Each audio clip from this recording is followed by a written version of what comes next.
The Dave Hooker Show, represented by Banks & Jones, Tennessee's trial attorneys. Play to win, banksjones.com. The Dave Hooker Show. A presentation of Off the Hook Sports. Objective insight, expertise, top guests. Available on YouTube, Apple, Spotify, and the Off the Hook Sports app.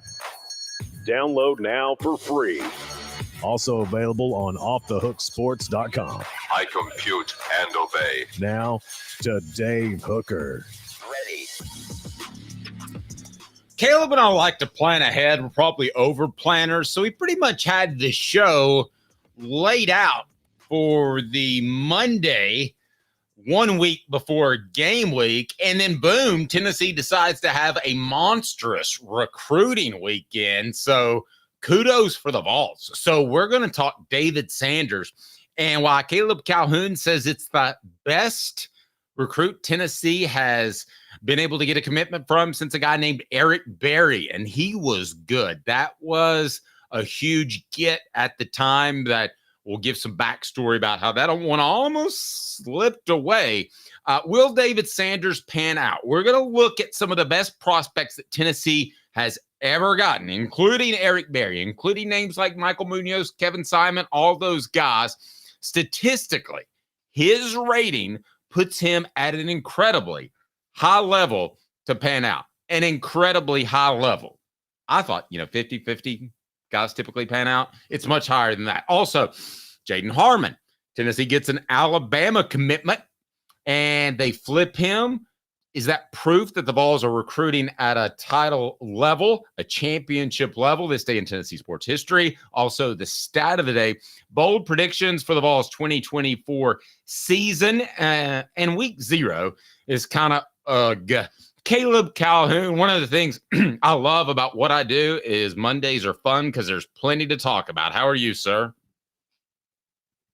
I'm good. How are you guys doing? How are you doing, Dave? Never better. Let's get off and rolling because this is pretty easy to me to get the show started. It is time for today's tough question, and it's brought to you by our good friends at Work Trucks with an X, LLC.com. Today's tough question. Take a side. Take a stand. The Dave Hooker Show, a presentation of offthehooksports.com. All right. Bigger for the Vols.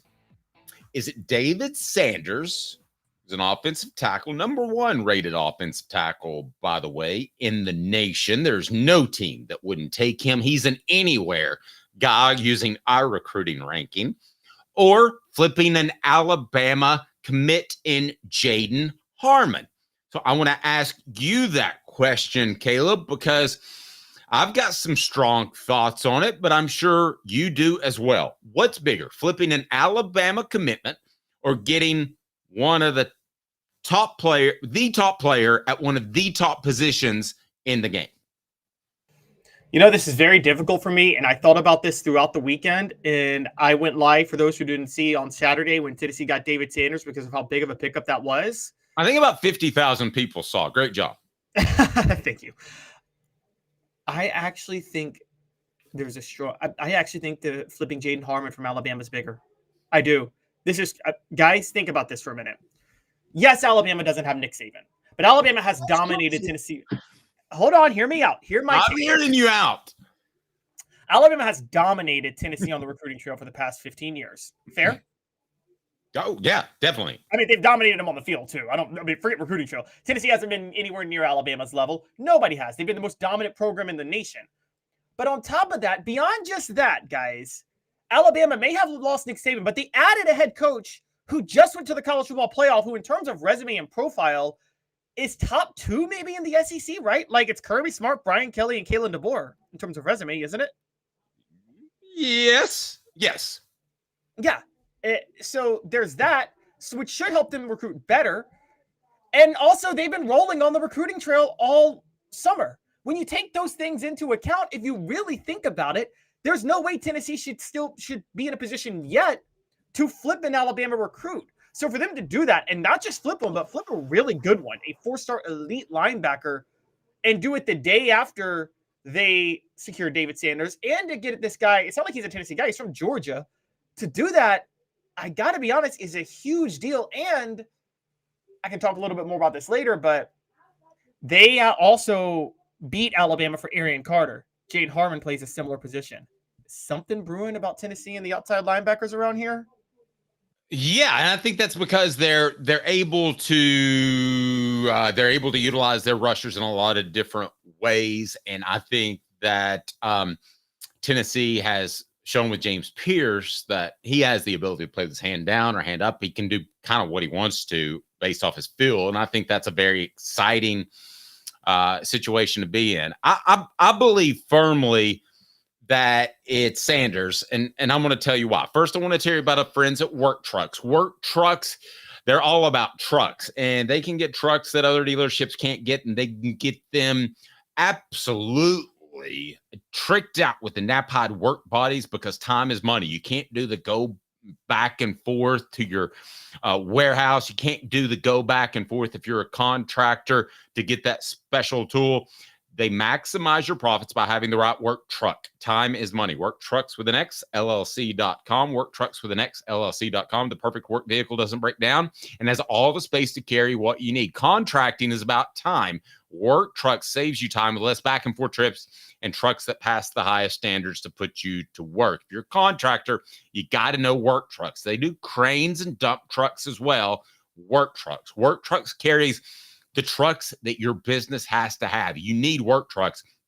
Clinton Highway in Knoxville, downtown Birmingham for the entire inventory. Go online to worktrucksllc.com, worktrucksllc.com with an X. Why risk chancing your future in business on a wrong piece of equipment that burns time? Worktrucksllc.com, proud supporters of the Tennessee Vols.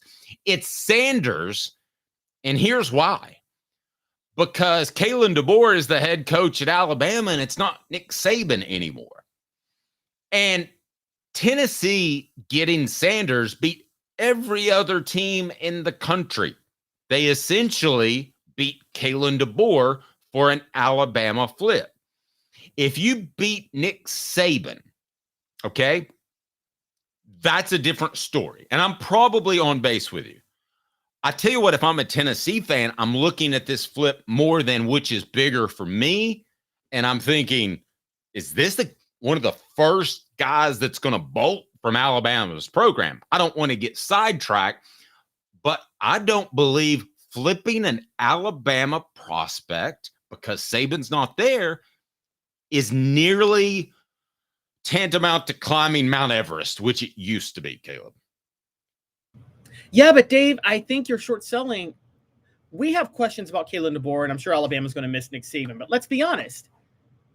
Alabama's still, as of right now, a top-tier program. Top 3 nationally, right? You would say, like, just right now, even if you go to decline, they're a top 3 value program in terms of ability and talent, right? Agreed. Kalen DeBoer probably is in the top 6 of coaches nationally on resume right now. But okay, and I thought you would go there, and I agree. But he's not on the top 5, 6, 10, in my opinion, of coaches in recruiting. That to me is a different metric. But Alabama's got the number 2 class for next year. They're recruiting on a tear right now with Kalen DeBoer. That's why. Okay, but who set that up? And let's see what they do this fall. Let's see in that early signing day in December if all those guys stick. I mean, they just lost a guy. They could lose more. Look, I'm going to say, and look, I'm very high on David Sanders, guys. I said he's the biggest recruit since Eric Berry. The only one who comes close, and this is the point I want to make, and stay with me here. The other one who comes close is Darnell Wright. Dave, when did Darnell Wright commit? What year or what month of the cycle? What year? Remember? No. Go ahead. It was 2019 when Tennessee was coming off a 5-7 season with Jeremy Pruitt at the helm. Okay. They still landed Darnell Wright. They were able to get these type of guys or close to it. Not on Sanders level, but close to it when they were in the height of the decade of dysfunction. They never flipped Alabama. I'm not accusing Darnell Wright of taking money, but there was money flowing around. And the simple fact is, a lot of ball guys that didn't like the periphery of it did like Jeremy Pruitt. A lot of ball guys still do. Jeremy Banks cost Tennessee a shot at the national championship, partly because I think he loved Pruitt more than he liked Heupel. He was like the only guy on the team. So, yes, but go ahead. I get what you're saying, but like the point is they could still land these guys. I don't think Jeremy Pruitt ever flipped a Nick Saban commitment. You guys will have to go back and check me on this, but I don't remember ever Tennessee flipping an Alabama commitment. And at this moment, Alabama is still on a tier above Tennessee in terms of attractiveness. They were better last year. They have largely been better. I mean, they finished ranked higher in the polls every year dating back to 2007. And they have a coach who has a better resume than Josh Heupel right now. There's as of right now, would you at least agree Alabama has a lot more to sell than Tennessee as of right now? No. See, I think they do. Now, that doesn't mean... No. Okay, and let me tell you why. Because I see where you're going. Okay, because I think Heupel's an up-and-comer. So to me, that's exciting. To some kids, that's exciting to be a part of, more than an established program. So I think they're a wash there. Kalen DeBoer's a more established coach than Heupel. I will give you that. Facilities, they're all the same, right?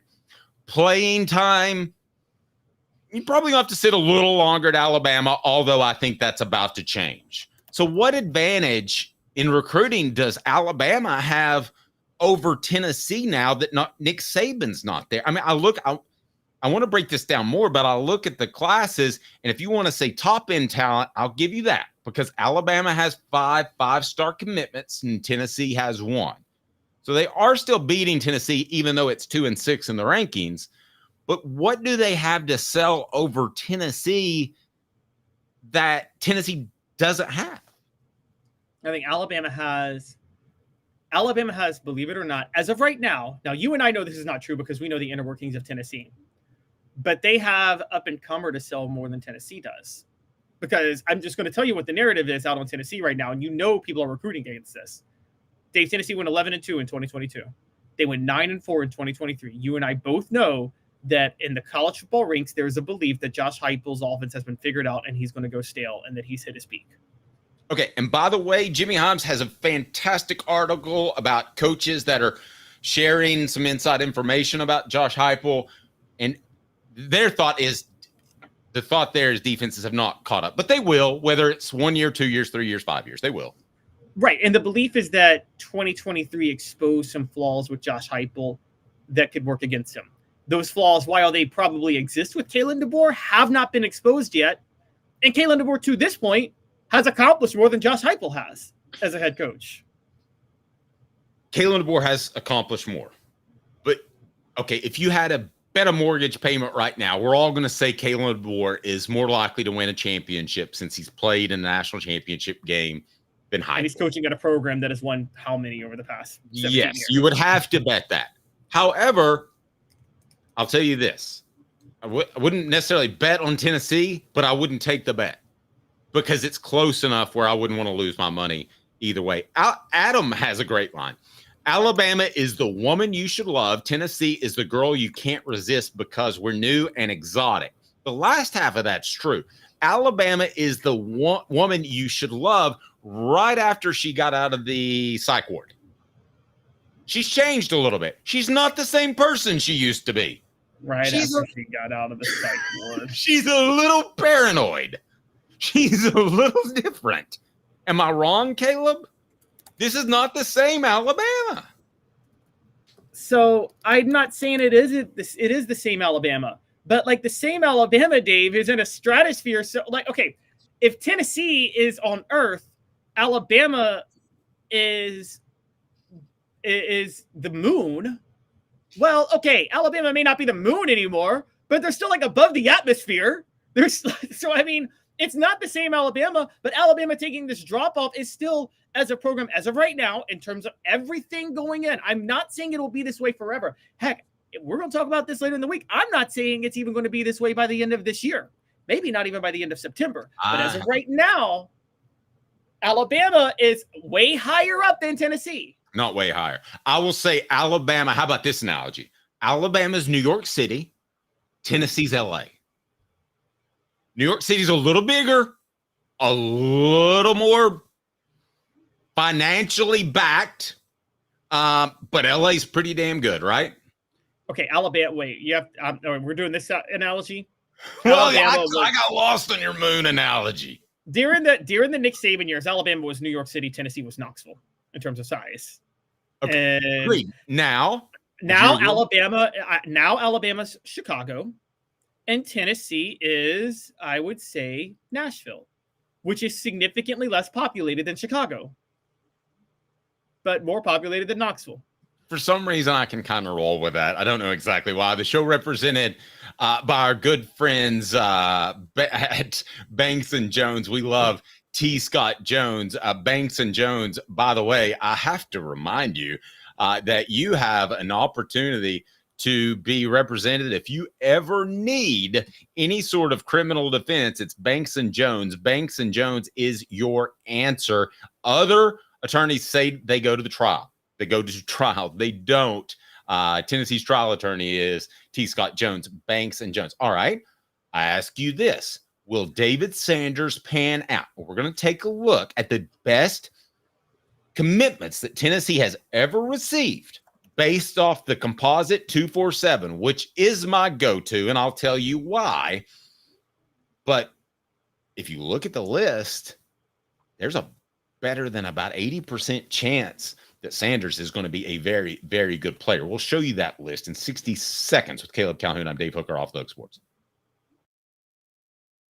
5th year, the second and third generations continue Joe Neubert's commitment. His vision of what this business needed to be, we still try to live up to that. If we wouldn't put our family in it, we're not going to put their family in it. If you're going to say that you're doing the best work in Knoxville, now saying it's one thing, producing it and providing it's another. The largest family-owned collision center in Knoxville is Joe Newbert Collision Center.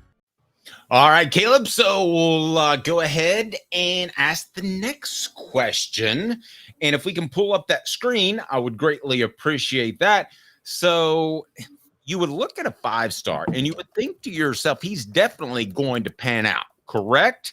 Well, Correct. Most of the time, but I've seen a lot of 5-stars fall flat on their face. So I'm going to go ahead and ask this question. What the H? Let's get that, pull that up. But first it's time for, what the H, if I can find it on my screen. What the H is it on my screen? What the? What was he thinking? Release the hounds. The Dave Hooker Show. Keep cool. A presentation of OffTheHookSports.com. All right, so Caleb's going to pull the list up of the top prospects that Tennessee has committed in the Vols 24/7 composite ranking. Now, here's why I adhere to that ranking as opposed to ESPN, Rivals, On3, and all those. A couple of reasons. ESPN, I think, does the best job, but they don't have enough people, and they never will. I think Craig Harbert and all those guys do a fantastic job, but they're not going to judge past about 300, okay, which is what they do. And then I believe that there are politics that go in play with all the other recruiting services. That's why I like working for ESPN, because nobody told me you got to give that guy another star because he committed to USC or whatever. So the other ones, I don't think that's the case. Sorry, bad. So don't be surprised if the guy we were just talking about, Jaedon Harris or Harmon, ends up losing a star for going to Tennessee. Just joking. But here is the list of the top prospects that Tennessee has ever signed according to the 24/7 composite. So Caleb's made it the better size so we can see it. All right, let's talk about each one of these. And let's start with Bryce Brown. Okay, Bryce Brown did not pan out. However, don't tell me he didn't have the talent, because he had 3 or 4 good years for the Eagles. So I'm going to go ahead and tell you right now that he was worthy of his 5-star. If you play 3 or 4 years in the NFL, you're worthy of a 5-star, but he did not pan out for the Vols. And also there were a lot of, can we say, mental and family issues that really hurt Bryce Brown. There was We were covering that, it at the time. and there was a coaching change. So there were all kinds of things to undermine him. Still, I thought he was a little overrated. But anyway, Eric Berry, I don't think there's any argument. You know, he's a college football Hall of Famer. He made it. David Sanders came in at number 2, so we'll see what happens. And then you have Nico at number 4, the all-time highest rated prospect according to the Vols 24/7. I'm going to tell you right now that we don't know, but we feel pretty good about him. But we're not going to count him as a lock yet. Khalil McKenzie Jr. was overhyped because it was a bad quarterback class, and he had a legacy. Tennessee fans got excited. This goes back to, I think the rankings were affected, Caleb, by the fact that Tennessee has such a large fan base on one particular recruiting site. I thought he was overhyped from the get. So that one didn't pan out. I thought he would have been a valuable 5-star had he been converted to an offensive lineman from the start. I could not agree with you more. Like from the get. Offensive guard. Philip Fulmer would have put him in offensive guard. There would have been no transfer portal. You wouldn't have been able to leave, and it would have been over. And he'd have been a Hall of Famer in the NFL playing offensive guard, by the way. A little strong, but I think he would have had a career. Gerald Riggs Jr., I can't say he completely – I can't say that he lived up to his 5-star billing, but a lot of running backs don't, and it depends on a lot of other factors. He had all kinds of coaching unrest during his time. Your thoughts on Riggs?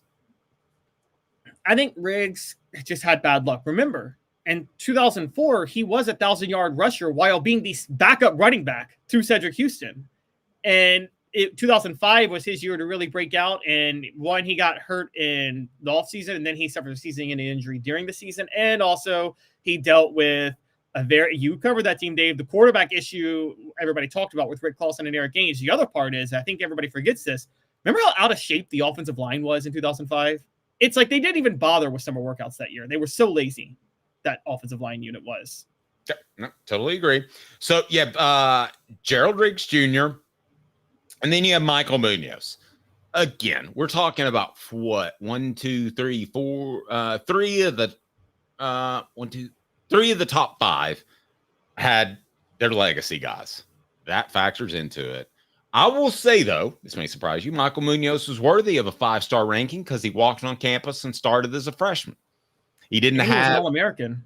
Yeah, I mean, he didn't have an NFL career, so some people look at him as just kind of okay. But okay for 4 years at left tackle, or above average for 4 years at left tackle, you'll definitely take that.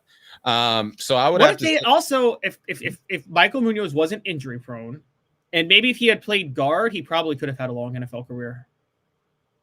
Yeah, I was told he had 0 cartilage left in either knee. Yeah, like he needed. I think he may have. I don't know this. I think he may have gotten knee replacement in his 20s, which is unheard of. I could believe that. I mean, Michael Munoz it wasn't that he wasn't great. He had injuries galore.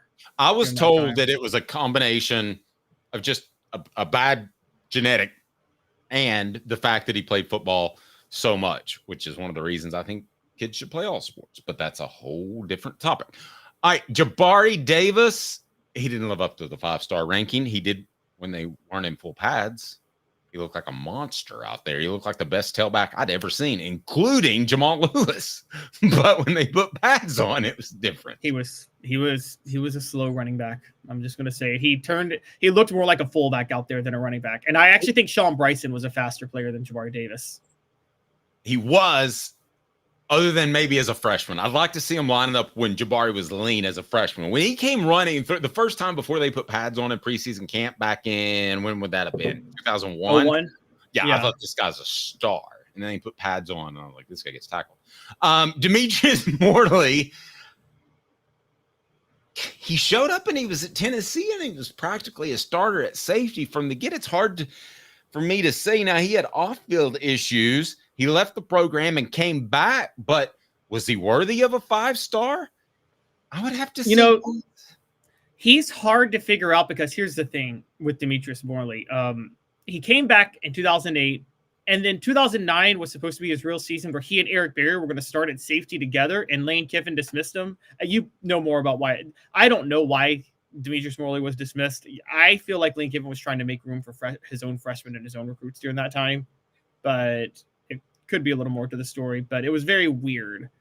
But I wonder how he played that year. Like, Demetrius Morley was a heck of a player. I mean, he was a heck of a player. He's listed as a cornerback on this, but he played safety, and he was an amazing safety when he was on the field.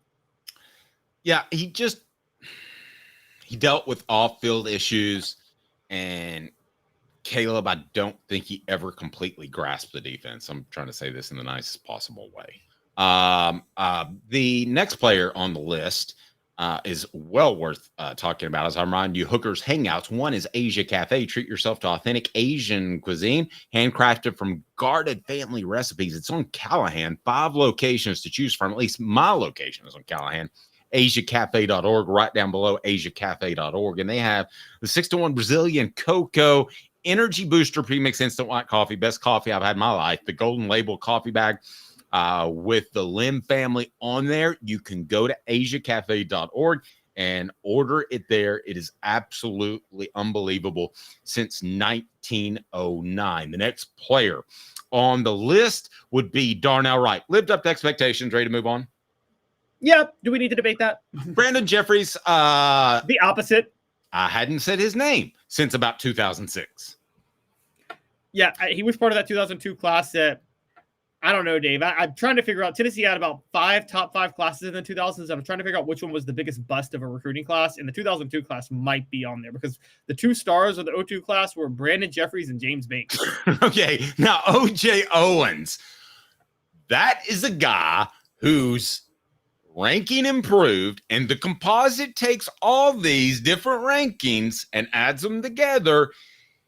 His improved because one site has a massive following after he committed. I don't know that this is the one guy on here that I don't know should be a 5-star. Well, O.J. Owens, to be fair, was an injury-prone player who played very hard, and you may know about this, Dave. I don't know if you know this, but do you know he sued the university back in 2016? He says that he incurred a lot of head trauma during that time because of the way that he was encouraged to play, and that he has regular blackouts, depression, anxiety now. I don't know if that's him looking for a payday or not, but it sounds like he took – you were covering those practices. I don't know if you know more than me, but it sounds like O.J. Owens was getting hit a lot back then. Well, I don't know about that. That doesn't hold water to me. I mean, if that was 2000 – let's say 2020 with a guy like Derek Dooley that didn't know how to run a practice, I would say so. But did he win that court case? Because I would lean towards Philip Fulmer's 50 years of coaching and knowing how to handle players over O.J. Owens and a disappointing career saying, I need some money. I got nothing on. I don't know how it ended up. Okay. I mean, to me, that sounds. All right. Derrick Rogers. I still love the story about how Lance Thompson, assistant coach, Rogers couldn't get up here. So they sent Thompson to drive to Atlanta in the snow. There was like 4 inches of snow and driving back for his visit. That's why they got him.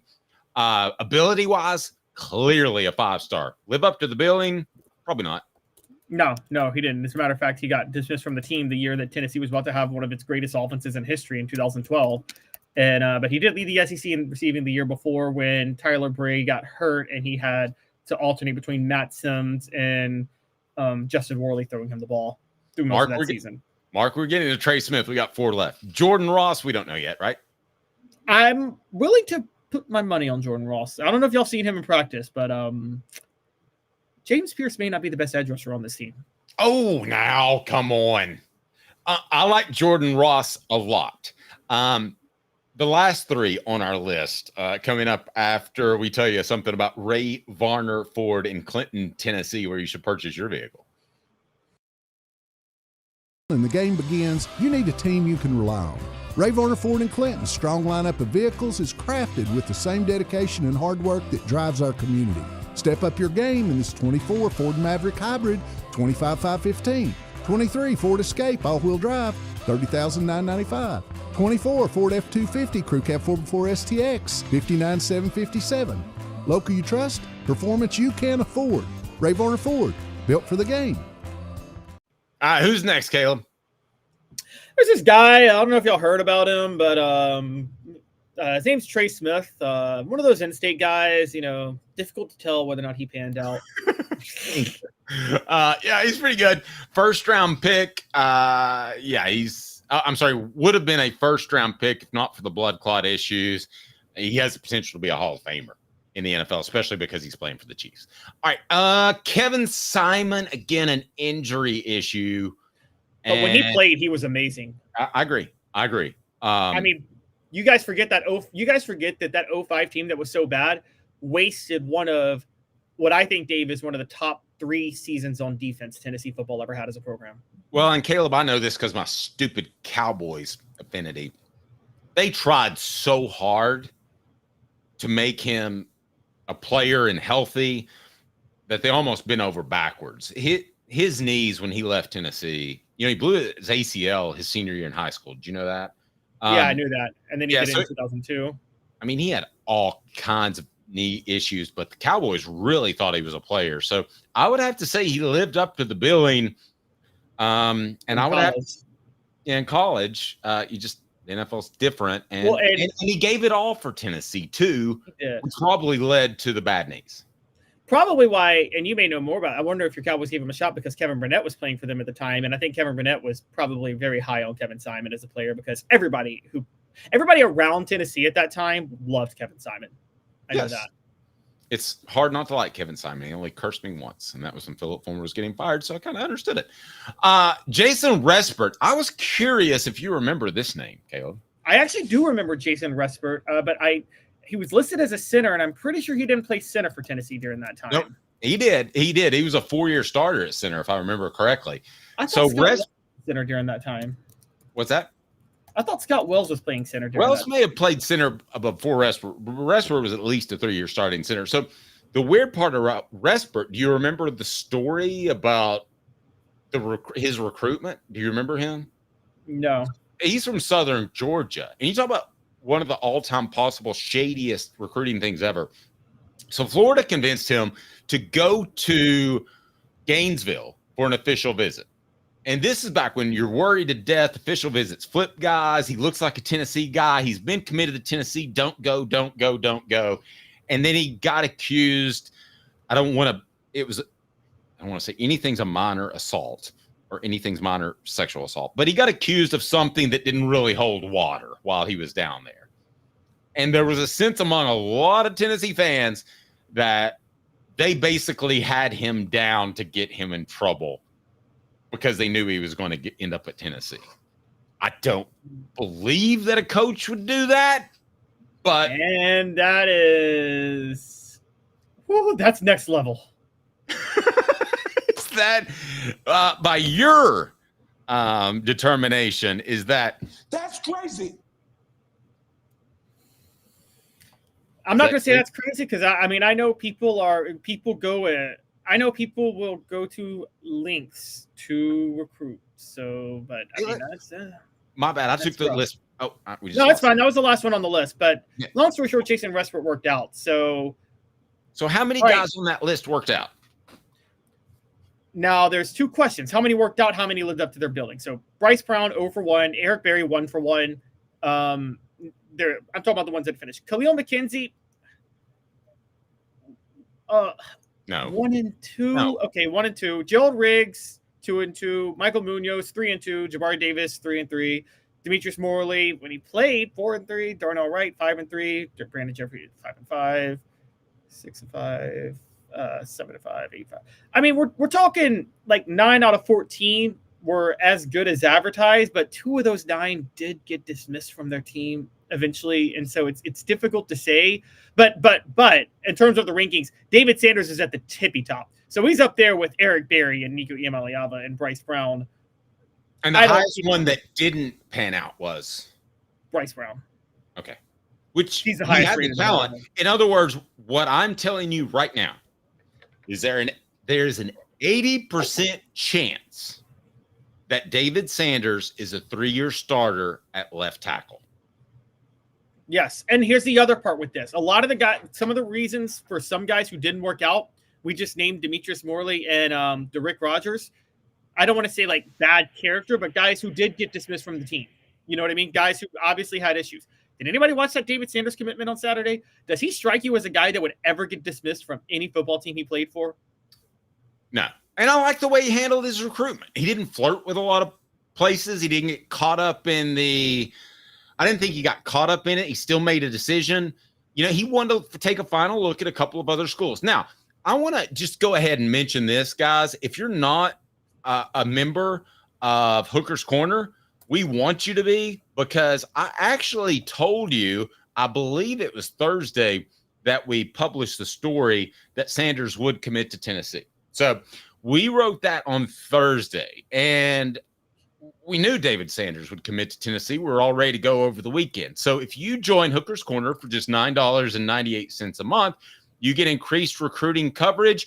You also get awesome prizes. Look over my shoulder at this Joe Milton orange with a white striped helmet.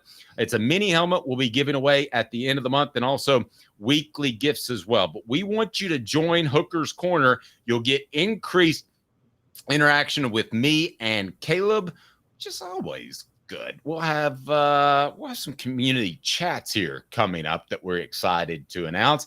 And all of this is thanks to our good friends at Sports Treasures, over 35 years in North Knoxville. That is Sports Treasures, Knoxville's oldest card shops, over 5 million. That's right, 5 million Sports Treasures in that North Knoxville shop. It's fantastic. You will absolutely love it. Sports Treasures. Follow them on Facebook for the best sports memorabilia daily updates on Sports Treasures TN on Facebook. So follow them now. All right. So does landing Jaedon Harmon prove the Vols are at an elite recruiting level to win a championship? Yes. Yes. Why? They flip an Alabama commit, and why? I think Jaedon Harmon is the heir apparent to Arian Carter at outside linebacker.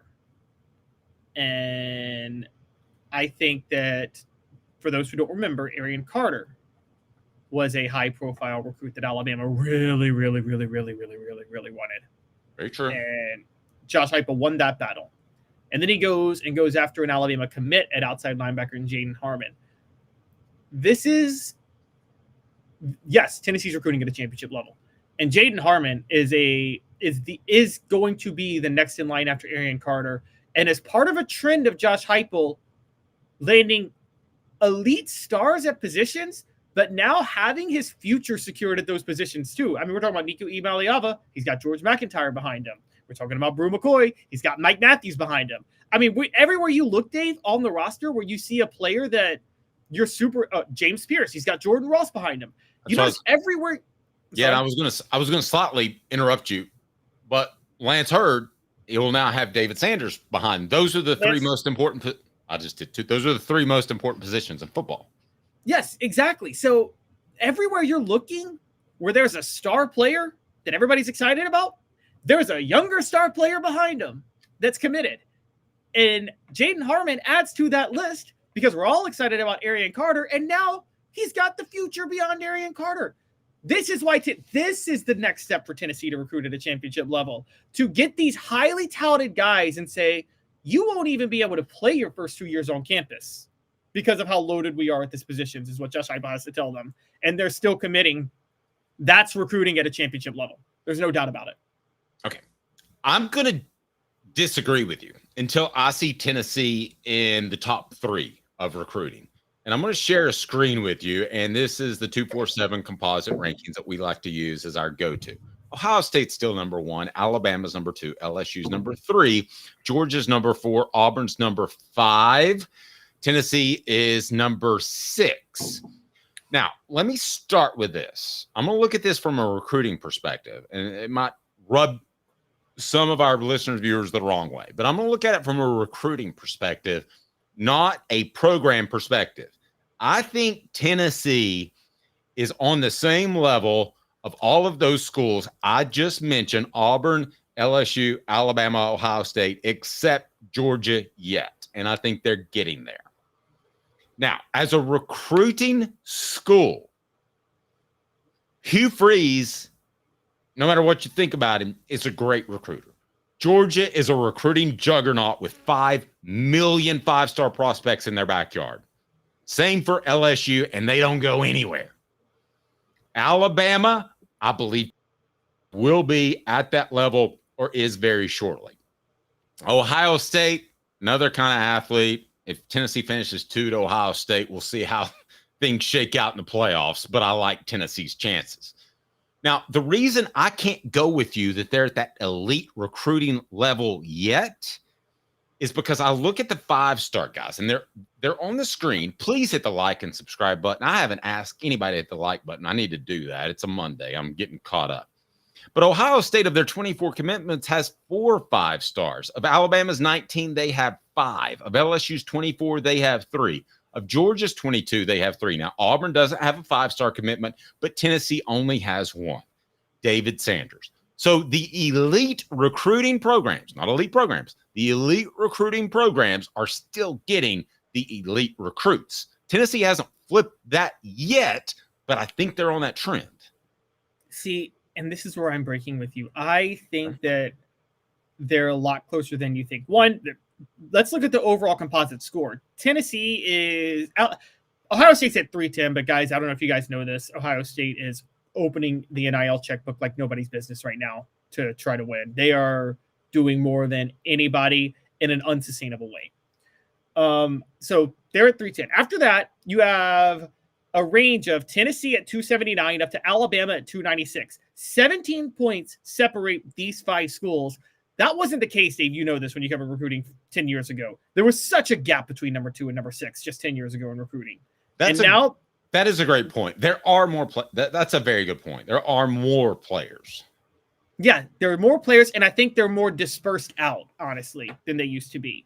So the reason I'm bringing all of this up is that you mentioned those guys, but Tennessee is technically behind Auburn, but Tennessee has 1 5-star, Auburn has 0. And it's debatable with these 5-stars, if you go beyond 247 Sports Composite, who should and shouldn't be one. I think more important now in recruiting is being in the same tier and making sure your roster spot is stacked to a degree to address all of your needs long-term. And if you do that, then you are at that point, it comes down to who's better in-game coaching. And Dave, you and I both are pretty high on Josh Eberle as an in-game coach, right? Mm-hmm. Mm-hmm. Absolutely. Let's drop this screen. I think they're already high enough to be a national championship competitor in recruiting. So I think you and I kind of said the same thing in 2 different ways. I don't think they have to be number 1, but it would be really nice for the Vols to be 2-3 with Georgia, or 1-2 with Georgia, or 3-4 with Georgia. You need to know ultimately that the talent level is very close to equal. And then I think Josh Heupel can win more than his fair share of battles. But right now, I don't believe that Tennessee's talent level, if Georgia's an A+ in recruiting, Tennessee to me is at best a B+. I'm disagreeing with you. This class is definitely at least A- to me. Not the class, just the trend of them recruiting as a program. Well, that's not fair. You're talking Georgia over the past 3-4 years has been insanely amazing at recruiting, and Tennessee's just getting into that realm. I mean, that's impossible for Tennessee. This class, I think, though, looking at it, you should be very happy with it. Not satisfied if you're a fan, but you should be very happy with it.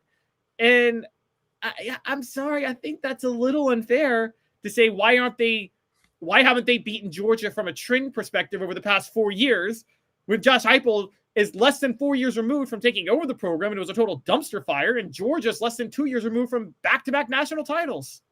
Well, that's fair. There's 2 equalizers if Tennessee isn't an elite program like Georgia. One is coaching. I'm going to give you the other one. First, I've got to tell you about our good friend, Banks & Jones. T. Scott Jones, Tennessee's trial attorney. Other attorneys say they will go to trial. They won't. Play to win. Banks & Jones. The other reason that Tennessee doesn't have to be number 1 in the nation in recruiting to win a national title. Well, it's because they're Tennessee's trial attorney. You can play to win with Banks & Jones because they'll go to trial. You've heard of other lawyers. They say they'll go to trial and fight for you. They won't. They just want to settle. That's the easiest way out. Well, that's not Banks & Jones, led by T. Scott Jones. They won't settle. they'll go to trial for you. Tennessee's trial attorney. They play to win. Truly, Tennessee's trial attorney when it comes to criminal defense or personal injury. Why settle? It's Banks and Jones. T. Scott Jones. BanksandJones.com. All right, here's the reason. Well, one is NIL, but that's really evening itself out. I saw a lot of people over the weekend. Thank you, Spire Group, for getting David Sanders. I'm sure they paid as much as Ohio State offered, but it's not as if they're going out and they're aggressively getting a Nico nowadays. It's just the way you do business. It's like buying a ticket when you go in a movie theater, Caleb. But I would tell you this. The other way that Tennessee can win a national championship without being the number one team in recruiting, which they've done in their history, talent evaluation. Did you know that there were 17 edge rushers rated higher than James Pierce? I did not know that. That's insane. Okay, 17 dudes out there are running around, maybe playing college football, that are supposed to be better than James Pierce, who is probably going to be a top 5 pick in the NFL draft, barring injury. And depending on what the quarterbacks do this season, he may be number 1. Talent evaluation has been spot on with this group. Well, that's relative. Position by position talent evaluation has been spot on. We are talking about the program that went out and got Joe Milton and named him the heir apparent to start over Hendon Hooker. Not heir apparent, but just named him the start over Hendon Hooker without even having a real fall camp. Let's call it what it is. Joe Milton didn't beat out Hendon Hooker. Josh Heupel had him pegged as the starter before he ever took one snap in practice for Tennessee in 2021. I'm not going to disagree with that, but I'm going to tell you that I think that's an administrative sort of issue where you've made up your mind early. Now, it could be a talent evaluation issue, but I know something that you don't like hearing. I do think Milton was a better practice player and Hooker was a better gamer. I don't think it's vastly different where it should have dictated that Milton start, but I do think there's something to that. Not everything, but something. Okay, maybe. But then there's also, we've talked about it. We're talking about David Sanders specifically. They have missed on offensive linemen to this point. They haven't evaluated non-top 5 offensive linemen well to this point. So that's an issue. You bring up James Pierce, Dave. This is not edge rushers is one unique aspect. And I'm going to say it and we're going to put it out there. That's a reflection of Rodney Garner, who is the best talent evaluator, maybe in the SEC in recruiting. So when Rodney Garner recruits players, he's going to land them. Tennessee has they have hit after hit after hit at defensive tackle and on the defensive line. Have you noticed that?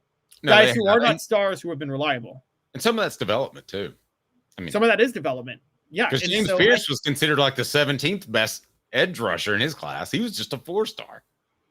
Yeah, that's very true. You're right. And so I think when you think about that, they have that's Rodney Garner who just doesn't miss on that. But everywhere else, there's been some questions about who they can land and how they can get them. And there are legit questions about Josh Heupel on that front. Those questions aren't solved. Now, what I will say with evaluation is this, and this is the key part with David Sanders. This is where I'm going to come to your side on evaluation. They do seem to be evaluating well early. And Josh Pate talked about this, must have been a month ago, but Tennessee has a very, very, very aggressive early evaluation program at Tennessee where they start recruiting these guys when they're sophomores in high school before anybody else is and before they know that these guys are going to be 5-stars. And that was a David Sanders thing. They've been recruiting David Sanders since before they got George McIntyre. They almost were trying to sell it as a package deal of McIntyre and Sanders. Okay, together. But Caleb, then you've got to give them a slight pass. Because if they're recruiting that early and they're getting involved that early, and they're going to miss some guys. No, you're right. That's probably that's where I'm on your side. I think the reason they may miss more is because they know that they're playing a little bit uphill, so they're going to recruit very, very early to try to neutralize that disadvantage they're at. And they've been doing that. I mean, since Josh Heupel took over in 2021 and Danny White took over, the first thing they did that summer, Dave, was put together an early evaluation recruiting plan. And so they've been on these guys that we're talking about they've been on David Sanders since 2021. I can tell you that right now. Agree.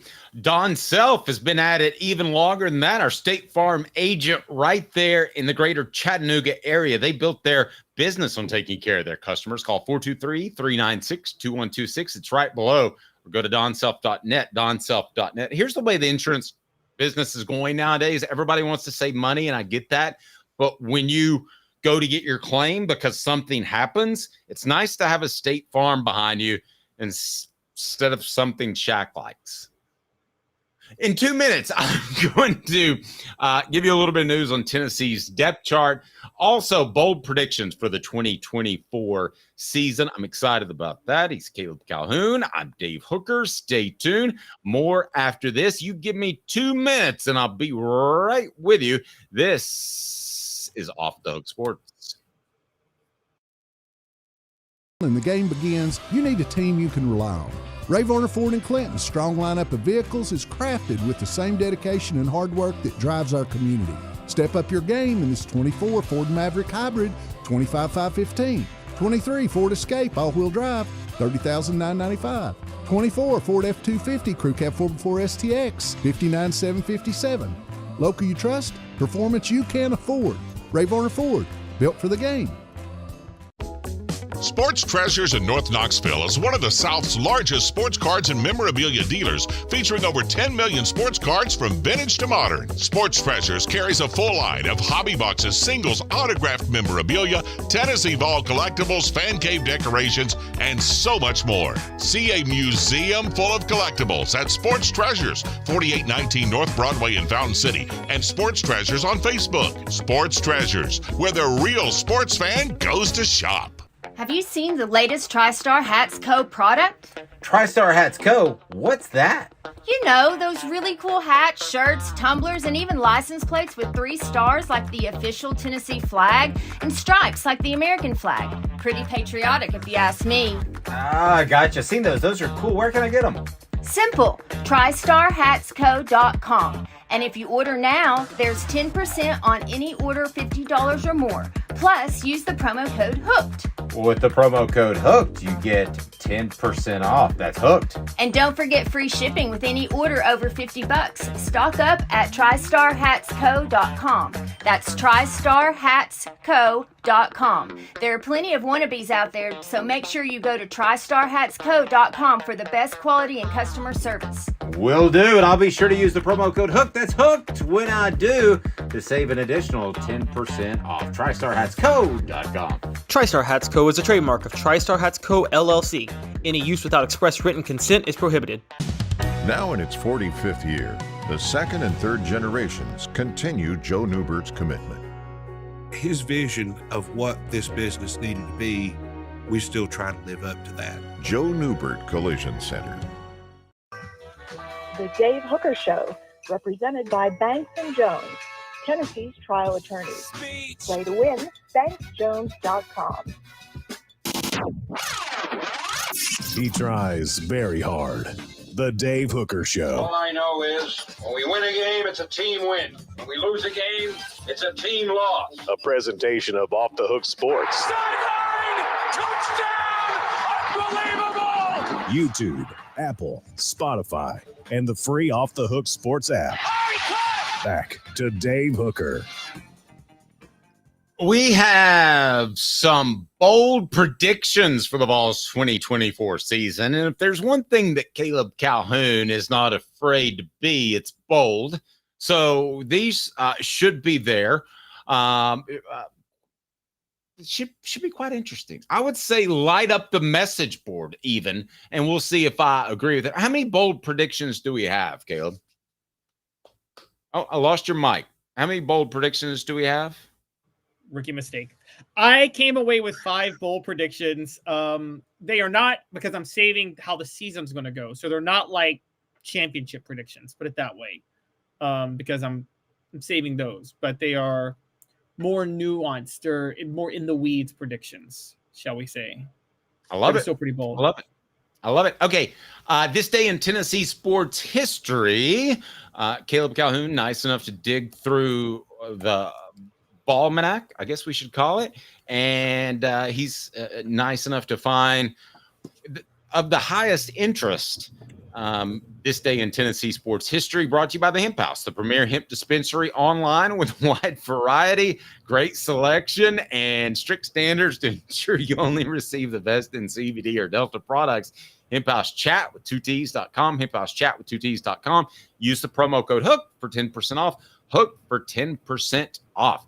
Caleb, this day in Tennessee sports history is? I'd like to actually send a very special happy birthday to a very underrated member of the Ernie and Bernie show in the 70s. Man named Johnny Darden, who no relation, I assume, to the OJ lawyer. I don't think so. But I have no idea. I have no clue.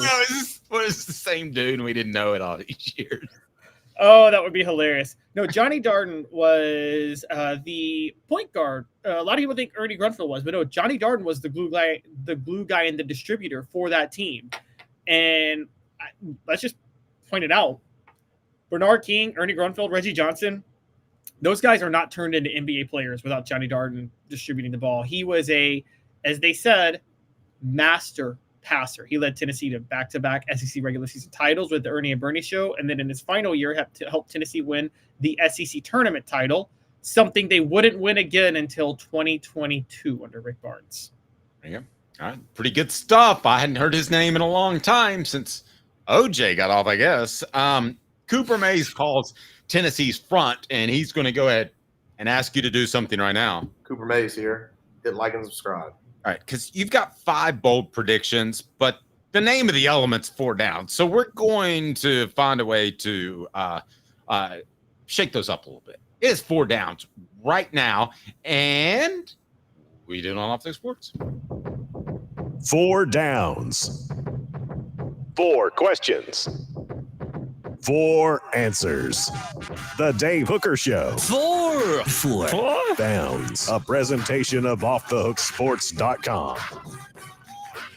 4 downs brought to you by Medicare Misty Insurance. You need options to choose from. Agents you can trust. No charge for Medicare Misty. You need to check her out at MedicareMisty.com. All right, Caleb's bold predictions for the 2024 season. Cooper Mays, what down is it? Coop here. First down. Thanks, Coop. What do you got?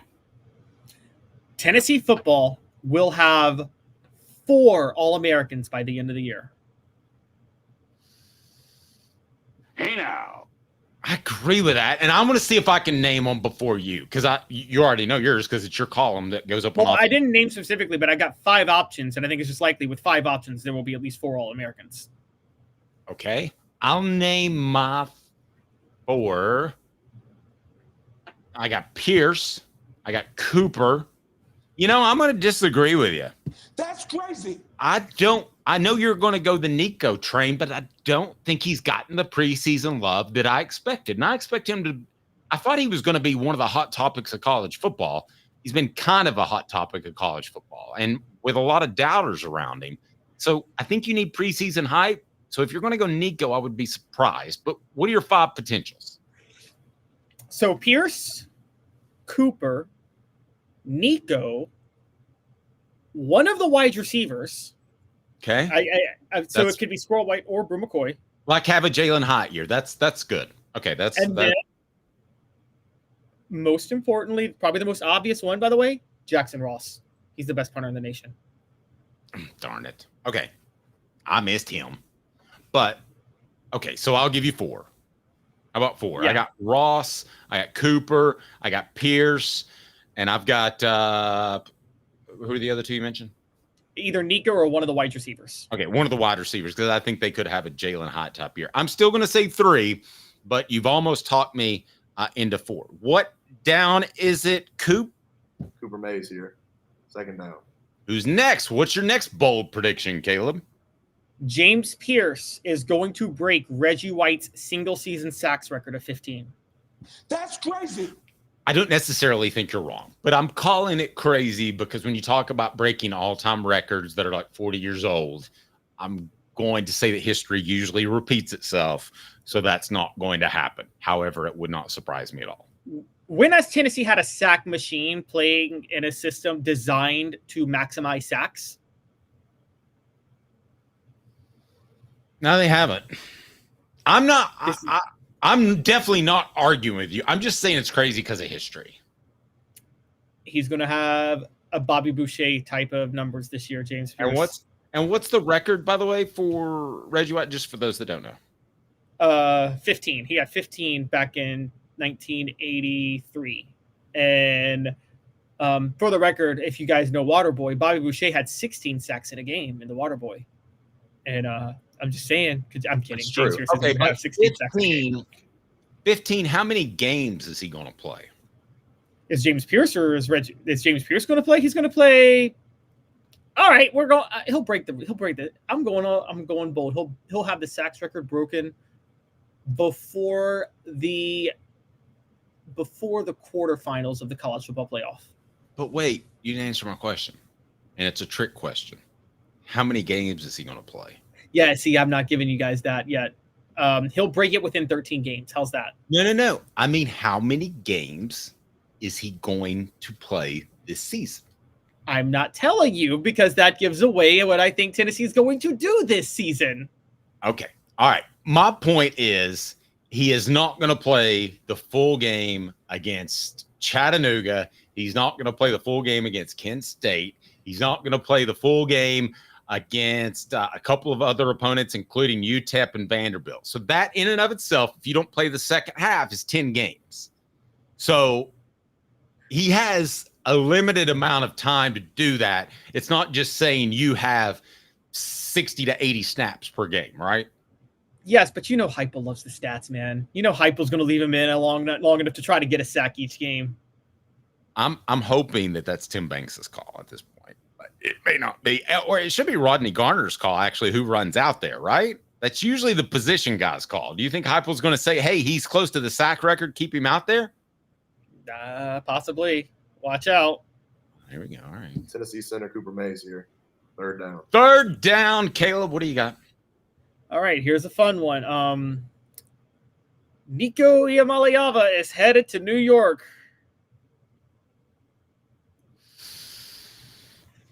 Hey now. I think he'll go. I think it'll be a group of 5. I think he's better than Hendon Hooker. I think the players around him are better, with the exception, I would say, with Darnell Wright, are overall better. I think the defense will be better. Yes, I think he'll be in a position to be in New York. And they can, by the way, they can invite 3 guys, 4 guys, 5 guys. It depends on the voting. In other words, they're not going to announce some dude that has 0 chance of winning it. So basically what I'm telling you is I think he could be, because he plays quarterback, among the top 5 players in the nation. So I think that's a really good chance. But Hoghead said next year, and Hoghead, you're probably right, even though that's a little conservative by our nature. What else you got? Oh, you guys keep going next. What down are we on? I can't even remember. It's 4th down now. Okay, so we got 4th down, and we've got an extra down for you, Colorado style. So, Coop, go ahead and tell us what down it is. All SEC center Cooper Mays here. 4th down. Thank you, Coop. This is going to be an intriguing thing in the weeds of the Josh Heupel offense, Dave, and I'll break it down in a minute. But Josh Heupel is going to do something this year that he's never done as a head coach, that he's never done as an offensive coordinator since getting fired by Oklahoma, and that he hadn't done since he introduced the wide splits at Oklahoma in his 3rd year at offensive coordinator with this system back in 2012. Tennessee's going to throw it more than they run it this year. Oh, Caleb. You had me so won over. That's crazy. They're going to have so many opportunities to run the football in the second half with leads. Now, your retort might be they'll keep Nico in there. And I know that Josh Heupel loves stats. I've heard from too many people around him. He does like the facts. And you can look at Tennessee Sports Information feed on their Twitter, and it's constantly sending out new stats and new. Did I skip 3rd down? Caleb, no, you didn't skip 3rd down. No, you did not skip 3rd down. It's 4th down, guys. Okay. So I don't think that I don't see that. Bonus 5th down. What do you got? Okay, well, hold on. My retort is Tennessee has a generational quarterback, generational receivers, 2 elite tackles to finally pass protect Nico, and most importantly, they got an issue in their running game this year. They got a real issue in their running game. So they're going to have to throw it more. And when Josh Heupel brings the backups in, he doesn't, if you guys have noticed this, Josh Heupel doesn't change his offense when his backups are in there. His idea is backups are in there. We're going to get him experience running the real offense. I'm, based off recent conversations, becoming more of a Dylan Sampson guy. And I know you're not. And I still have concerns about pass pro until I see it in the game. And I have concern about size until I see it throughout the season. But I'm more optimistic than when we last spoke, you, me, and all of our listeners, that Dylan Sampson's going to be just fine, be able to handle 20 to 25 touches. Some of those are going to be at the passing game. I feel good about him. I feel better about him than I did 3 days ago, Caleb. But Dave, let's talk about that. You just said touches. I said they're going to throw it more than they run it. Dylan Sampson would be one to get a higher percentage of his touches in the passing game than your average running back does, right? Yes. Yeah, he's going to catch a lot of passes. We got a magical fifth down coming up. It's brought to you by Medicare Misty. 19 years this year. I've been in the community since 1993. You're getting a lot of information. Unlike when you were working, they made the choice for you. Now you have to make the choice. Come to us and let us help you make it easy. Call Medicare Misty, MedicareMisty.com or 423-777-5577. Let us help them sleep at night. And we call her Medicare Misty. Licensed in over 40 states. Wherever you're watching, there's a good chance Medicare Misty can help you. No charge for her services. Caleb, a bonus fifth down. What do you got? This is just a go-to, but it's got to be a bold one because of the way people are thinking. Tennessee's going to make the college football playoff. Not going to give you what I think till later in the week, but they're going to make the playoff. Hey now.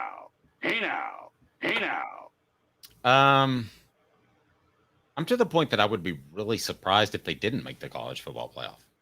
I would too. I almost wanted to say they're going to go to Atlanta, but I don't know if that's the case, but they're going to make the playoff. Is that where the national championship game is? No, that's just the SEC title game.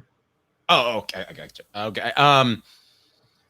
Okay. I'm going to give you 3 levels. Surprised. Oh, wow. That's a neat surprise. Or very surprised. Or, oh my gosh, how did that happen? Or shocked. What the H is going on? Which level would you be if Tennessee didn't make the playoffs?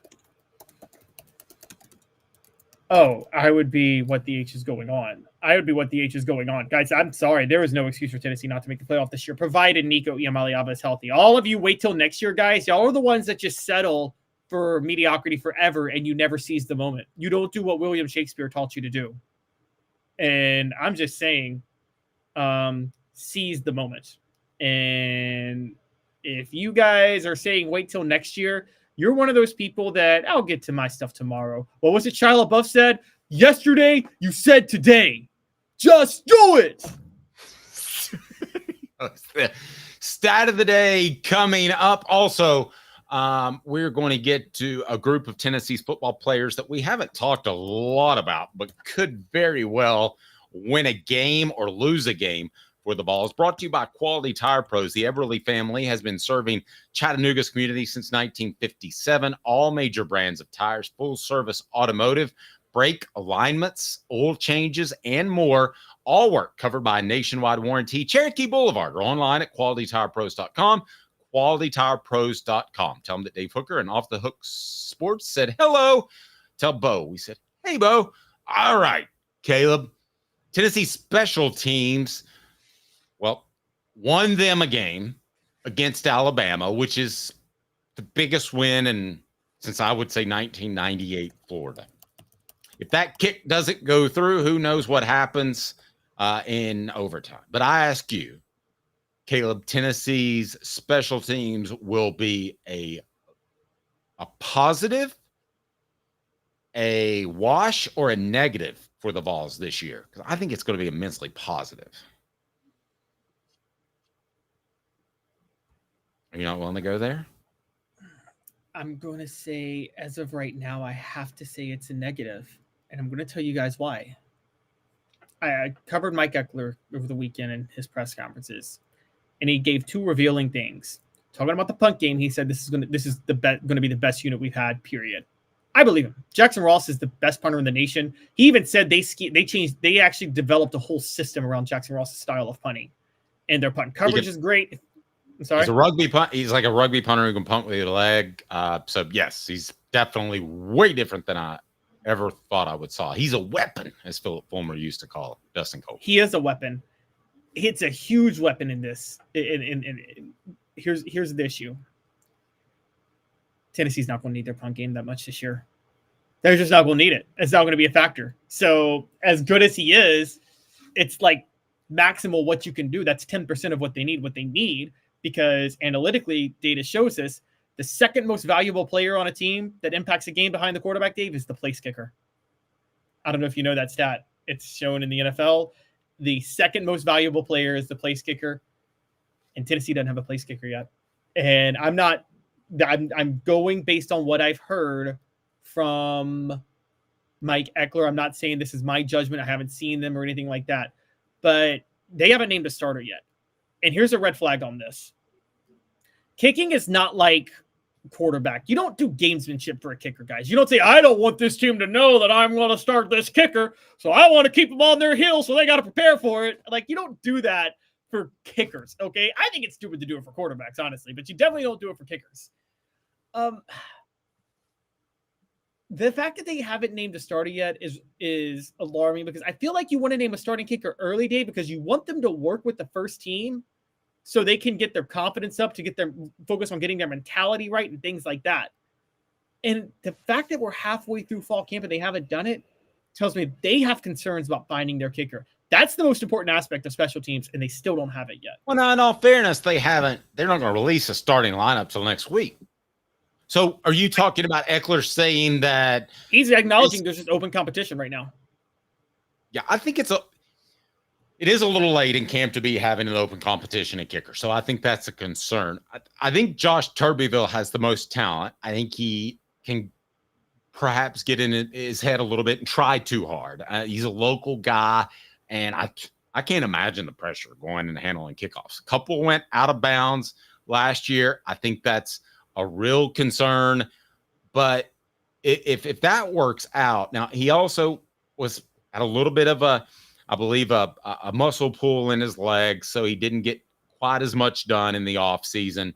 And you have to wonder about somebody coming along and taking his job. I don't think that's going to be the case. I think it's still going to be Turbeville, because I don't know of a candidate, a place kicker that is as talented as him. But I will tell you this, the next few days are big for Josh Turbeville if he wants to be Tennessee's starting kicker. Yeah, and we know this. A lot of times they'll go with kickers. It's not like Ty goes to the veteran. Ty is going to go to the one that you think is the most consistent a lot of times because of the way the game works. If I remember, Dave, the last time I remember a kicking battle like this, you covered it. Do you remember Philip Newman versus James Wilhoit in 2003? Yes. And Wilhoit won the job as a freshman.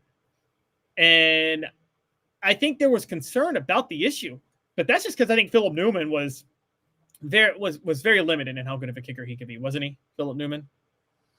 Yeah, he didn't. I mean, James Wilhoit was a fantastic kicker. If not for Jeff Hall being a legend, we would be talking about him as maybe Tennessee's best kicker of all time, right?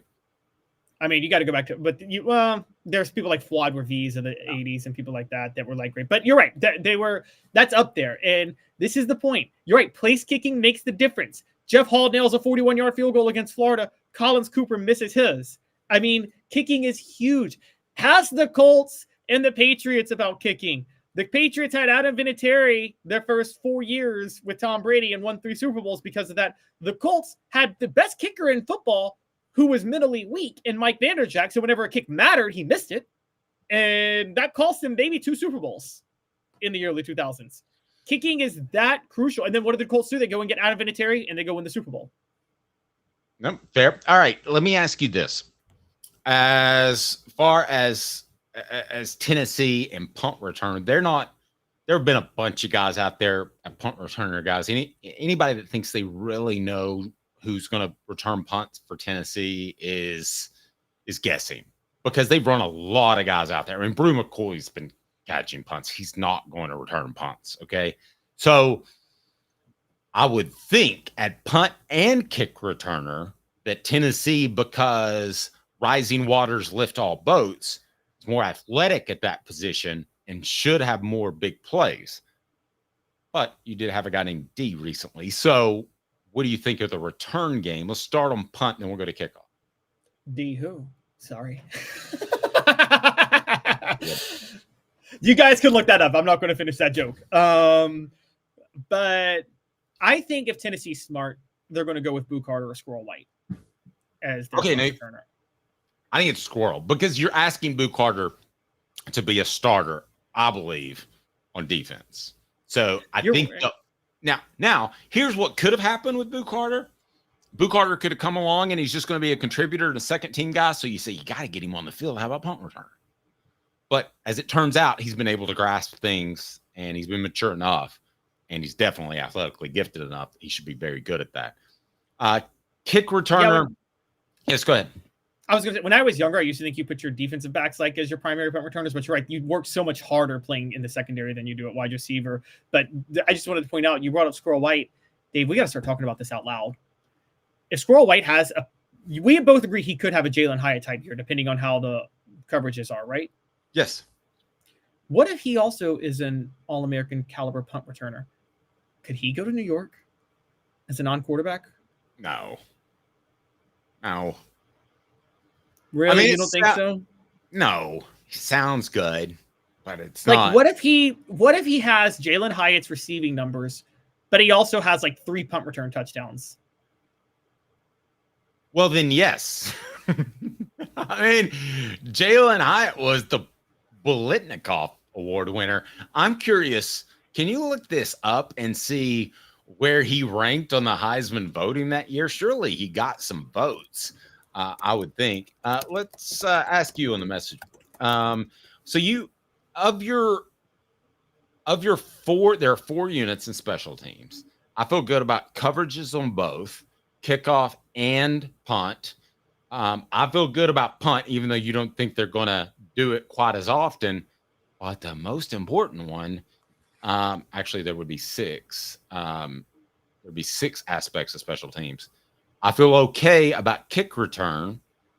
Again, I think the most important is field goal return or field goal kicking, right? I mean, that's the field goal kicking.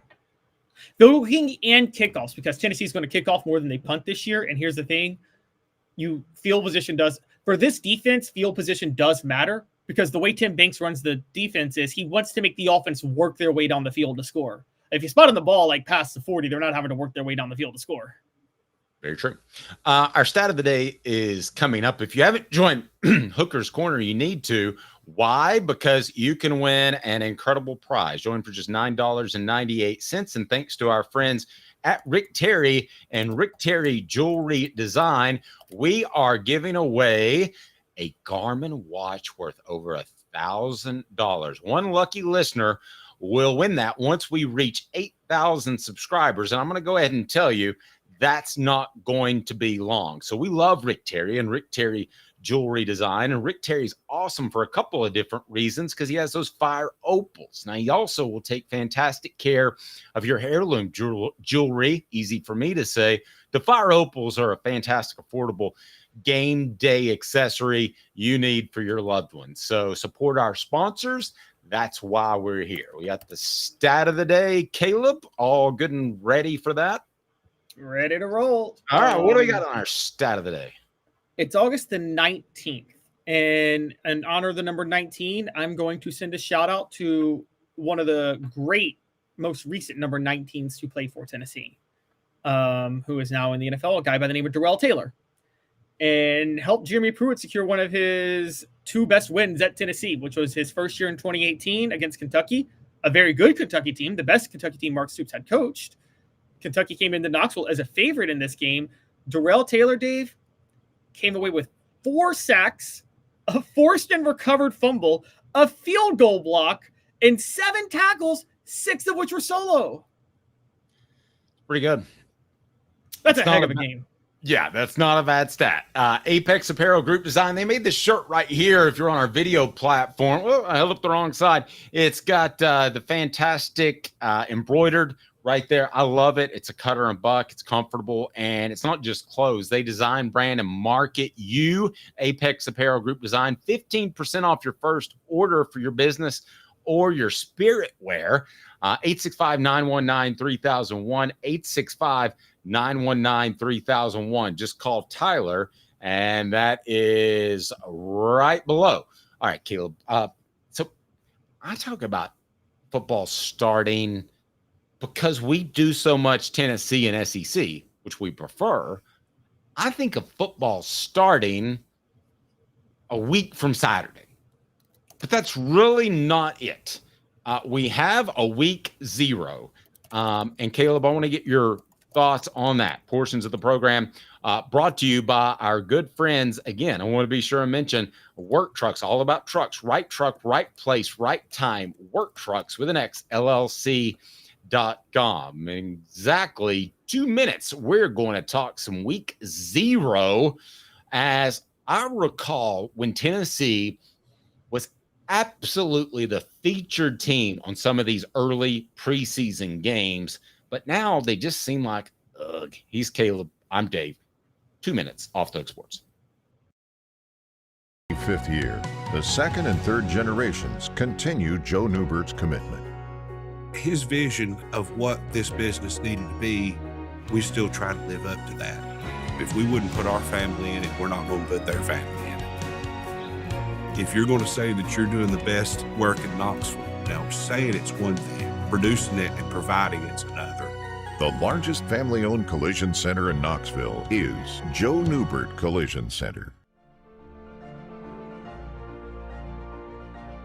Hi, I'm Rick Terry, and we at Rick Terry Jewelry Designs pride ourselves in the highest quality craftsmanship from a family-owned business here in Knoxville for over 35 years. At Rick Terry Jewelry Designs, we also take pride in being an affordable option for all your game day accessories, especially those fire opals. At Rick Terry Jewelry Designs, we want to be your jeweler every day and especially on game day. Go Vols! Hi, Mike Davis here with City Heating and Air, reminding you to always dare to compare. Our team provides quality local heating and air service, installation, and maintenance across East Tennessee. We use only the best equipment like American Standard heating and air conditioning for your residential, new construction, or commercial needs. Honesty, dependability, and customer satisfaction have been the cornerstones of our business since 1961. City Heat and Air. Dare to compare. When the lights turn on and the game begins, you need a team you can rely on. Raynor Ford in Clinton's strong lineup of vehicles is crafted with the same dedication and hard work that drives our community. Experience quality and value in this pre-owned 2023 Ford Expedition Limited 4x4 $67,950, 2017 Ford F-150 Raptor SVT $41,950, 2023 Ford Escape ST Line $28,940. Local you trust, pre-owned vehicles you can afford. Raynor Ford, built for the game. What's up, everybody? This is Jacob Warren, asking you to like, subscribe, and share. Dave needs this. The Dave Hooker Show, represented by Banks & Jones, Tennessee's trial attorneys. Play to win, banksjones.com. Who's this guy? Hello, wizard. The Dave Hooker Show, Who? a presentation of Off the Hook Sports. What? YouTube, Apple, Spotify, and the free Off the Hook Sports app. Back to Dave Hooker.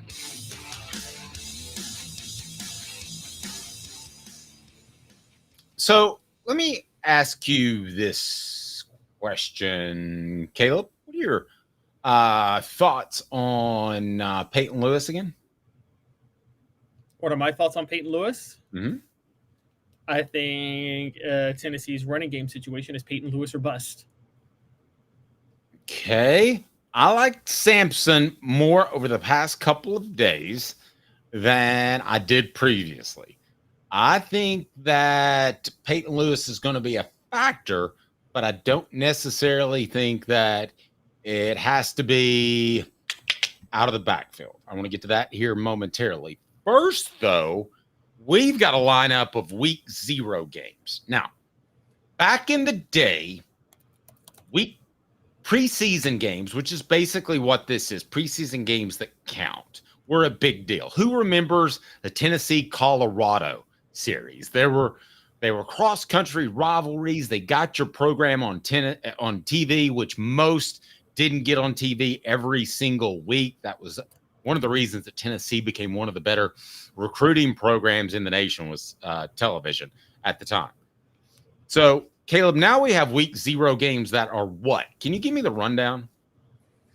Yes, I will give you this absolutely atrocious rundown. But this weekend on Saturday at noon, Florida State and Georgia Tech will kick off in Dublin, Ireland.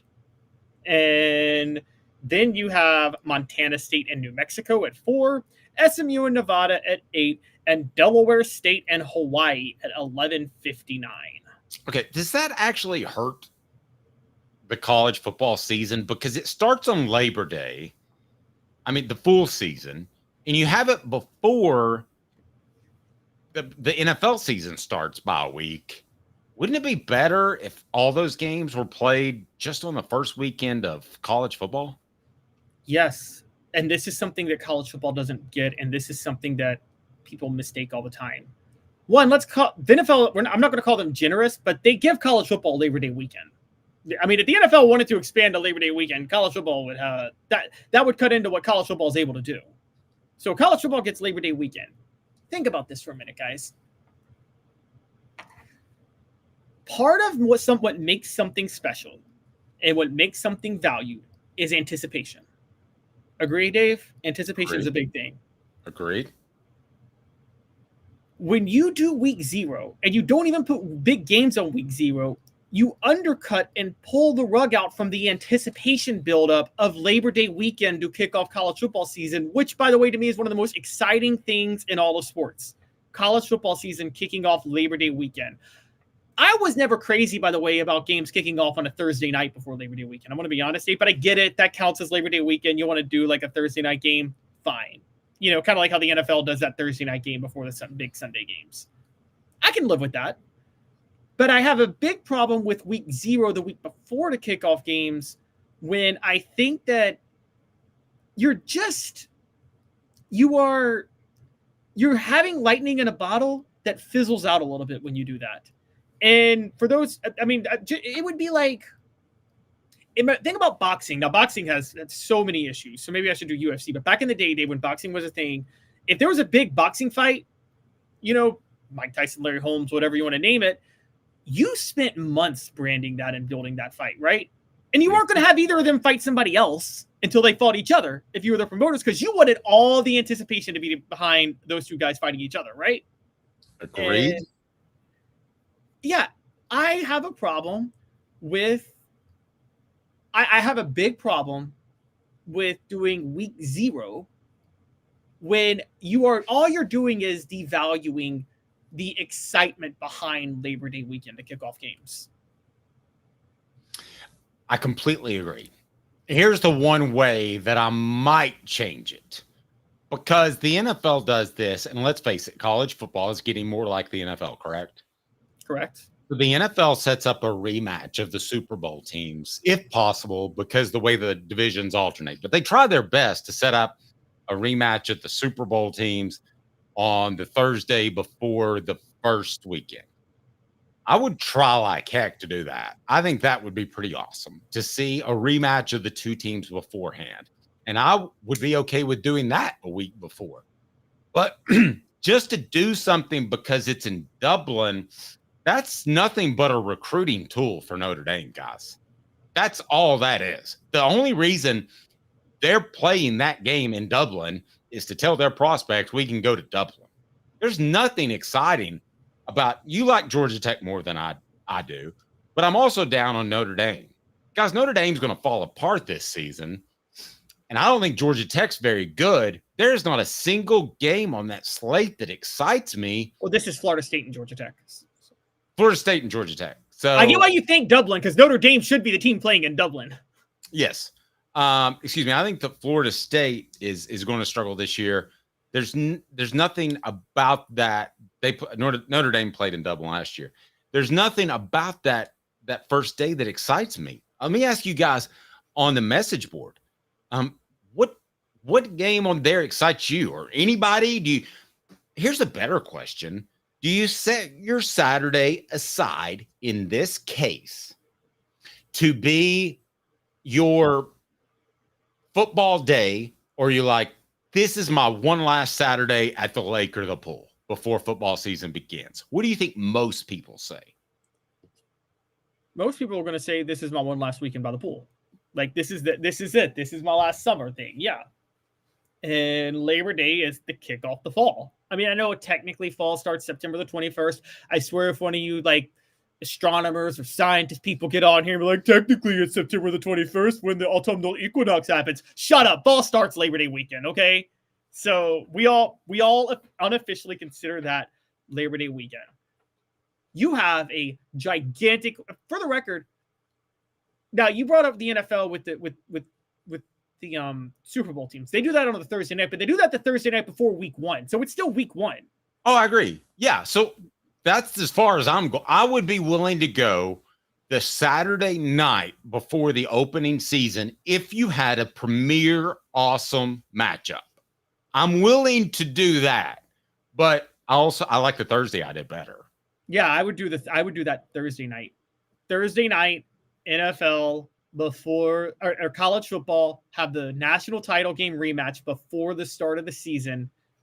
Oh man, that would be so epic. And then Saturday, and here's the other part I meant. Saturday, for this day, NASCAR, doesn't the Chase Cup start like right around that time? I'm not for the Chase Cup. I think it's ruined NASCAR, but yeah, they started that to try to take some of football's numbers, and you're right, it ended up being a fiasco. Yeah, all they did was devalue their summer races. But okay, it does start that weekend. Try to line up where the Chase Cup starts that weekend, Labor Day weekend, and like have a race like in Atlanta or a race in Dallas, and you have these neutral site major games, and you can make a whole weekend out of a NASCAR race on Sunday and a huge neutral site game to kick off the season on a Saturday because there's a lot of crossover between college football and NASCAR fans. How epic of a weekend would that be? Caleb, I love you. But I got to be honest with you. If they hold another football game in a racetrack after I went to Bristol, I'm going to get physically ill. I'm not calling for that. Because I couldn't see the football, Caleb. In the press box, I could not see the football. Well, they're trying to hold a Braves baseball game there now. But they are. Yeah, it's been announced. I don't know what you're going to see, but maybe it's a better. But how about this? Atlanta. There's a racetrack just outside of Atlanta. Pretty big one too. I can't remember the name of it, but there is. It's Atlanta Motor Speedway. That's what it is. That's what it's called. Yeah. It's the fastest track on the circuit. Yeah. How about you kick off the Chase Cup with the race at the Atlanta Motor Speedway on Sunday, and you have the major game of the week you may have the major like marquee game to kick off the college football season that Saturday.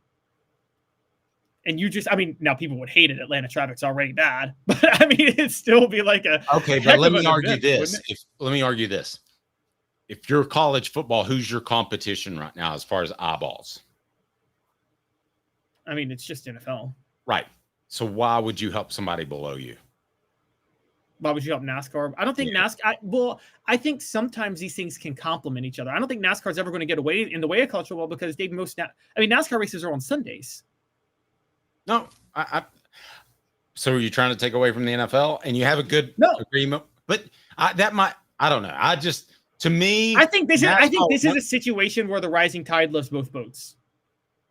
Okay, I would disagree in this regard. I don't see any reason in helping NASCAR. They've ruined themselves. They've done a lot of stupid things to ruin what was a very popular sport.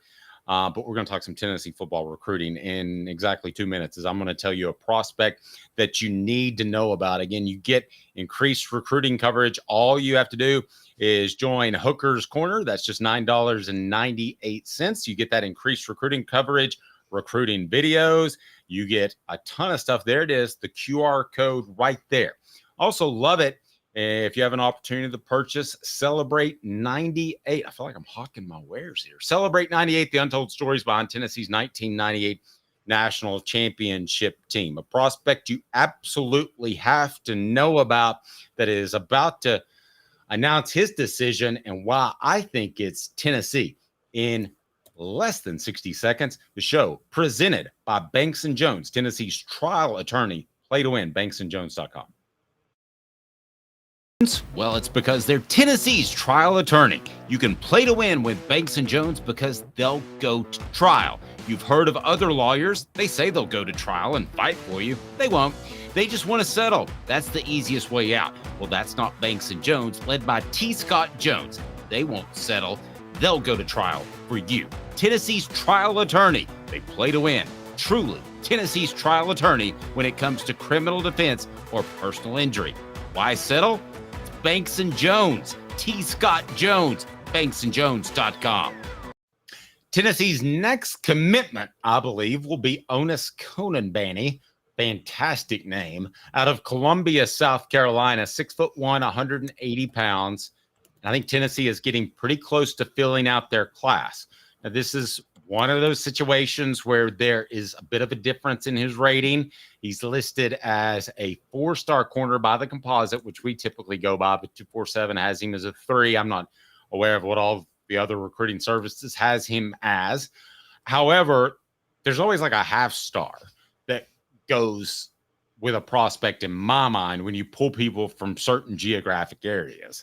And the Carolinas are one, Atlanta's another, California, because you could rebuild a pipeline out there, would be another.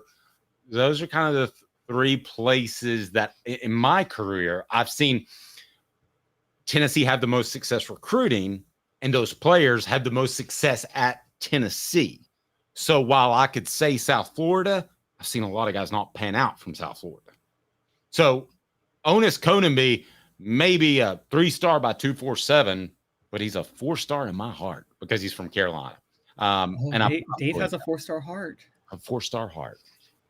I agree with you. Now, by the way, Louisiana, I add a full star to kids from Louisiana when they go to Tennessee. I mean, they almost always work out. But that's okay, that's fair. If they go to Tennessee, but they never do. Rarely ever do. Rarely. And, with Peyton Manning, he was a 5-star. You could maybe add 5 more stars. He was a 10-star on a 5-star scale. But anyways. Jensen Jackson was a killer prospect. That's a good one. Love that one. I'm ashamed of myself. Go ahead. We're going to hell. Okay, so this one, I agree with you. And Tennessee is, and think about who's going for this guy. You got Florida State going heavily for him. You got LSU going heavily for him. South Carolina and Clemson aren't in the running, which is a big sign that Tennessee really is in position to take over the Carolinas. 6'1", 180. I think these are the type of players Tennessee is going to have to get at cornerback because of the way they structure their system. Dave, I don't think it's likely ever that you get like that Patrick Peterson type quarterback to commit to Tennessee. Is that fair to say? They're not going to want to go to Tennessee with the system that they're in. See, I thought that for the longest time, and then they got Gibson and Matthews in the same class, and they were highly rated prospects. So what I've been told by a couple of different coaches, and I was totally with you, but a couple of different coaches said that gives them more opportunities to play the football. They might, they might actually look at it. You're looking at it like you're going to get burned, you're going to look bad because just numbers. I mean, they're going to be throwing your way a lot. They're going to be throwing everywhere a lot because they're down by 50. And I understand that, but I do think these guys like making plays on the football. So I think they're at least spinning that as a positive in the recruiting world. Okay, but where I'm at with that is that Gibson and even what we think he's going to be this year, we think he's going to be on Alontae Taylor, which we talk about. Those are lockdown corners. But Dave, there's a difference between a lockdown corner and a corner that shuts down the entire side of the field where everybody else can just move to the other side. I don't know if Tennessee's ever had that since you've been covering them. And I mean, that's what I mean. A Patrick Peterson, a Deion Sanders, those type of guys. I don't think those type of guys would commit to Tennessee because of the system, they would just get overworked way too much. I mean, the best I ever covered was Dwayne Goodrich. Would you have him in that level? I would, but I mean, he did have Deion Grant backing him up. It's true. And you're talking about a guy that was drafted by the Cowboys to replace Deion Sanders. Now we all know how that worked out. I want to give you another name just to keep an eye on. Okay, Onis Konanbanny will be the Tennessee's next commitment, barring something happen in the next couple of days with a surprise commitment. Another guy just to keep an eye on. Dwayne Morris, an athlete out of Murfreesboro. He's committed to Southern California. Been so for a while. This is one of those that I say is a season guy. I want to see how the season plays out. If things don't go well for the Trojans, and who do they open the season with, Caleb? It is the hot seat of hot seat games because it's USC versus LSU, and the loser of that game, the coach will be under some serious fire. Thank you. don't be surprised if Morris drops shortly after that, based off what I've been told. I can see that, but do you think he's a guy that Tennessee's going to want to spend their time going after that heavily? I know he's from Murfreesboro, but I mean, talking about a 3-star athlete. Now, he was targeted by Auburn, Kentucky, but I don't think Tennessee was ever really high, because my understanding is Tennessee didn't go after him that heavily. No, I agree. I think there's an opportunity to flip him if they want him. Let's put it that way. Maybe he's the type of guy you get, so when there is that Jawan Jennings coming out of Murfreesboro, you have an inside track. Well, and there's also two sides of being a season guy. It's what the college football season does and what he does the first month of his senior season, right? So I agree. If he balls out and he's put on, 15 pounds of muscle and he's a step faster, then he may still be a 3-star prospect until they re-rank him. So I wouldn't rule him out. Those are just two names I wanted to share with you. Tennessee's next commitment and a guy to keep an eye on. A Southern California flip would be nice for the Vols. However, we talked about the Alabama flip earlier. So for those just tuning in, you had David Sanders as a bigger pickup than the Alabama flip commit, or no? I had the Alabama flip commit, not him as a commit being a bigger pickup, but I have them flipping an Alabama prospect is bigger than David Sanders, because I don't know when Tennessee has flipped an Alabama kid within the past 17 years that Alabama really wanted. If you're watching on Hooker's Corner, which is just $9.98 a month, you get that increased recruiting coverage. First, I want to say that we greatly appreciate you being on Hooker's Corner. It helps support the show, helps do a lot for the show, increased interaction with me and Caleb Calhoun as well, and fantastic prizes like that Joe Milton autographed helmet that is right behind me. We appreciate you being a member of Hooker's Corner. For Caleb Calhoun, I'm Dave Hooker. This has been a presentation of Off the Hook Sports. Take a second to thank all those viewers and listening. I think we set a new record as far as concurrent viewers. So please hit that like button on the way out. If you haven't subscribed, you need to do that, because we hit that $8,000 thanks to Rick Terry. When we hit that 8,000 mark, we're giving away a Garmin watch worth $1,000 to one of our subscribers.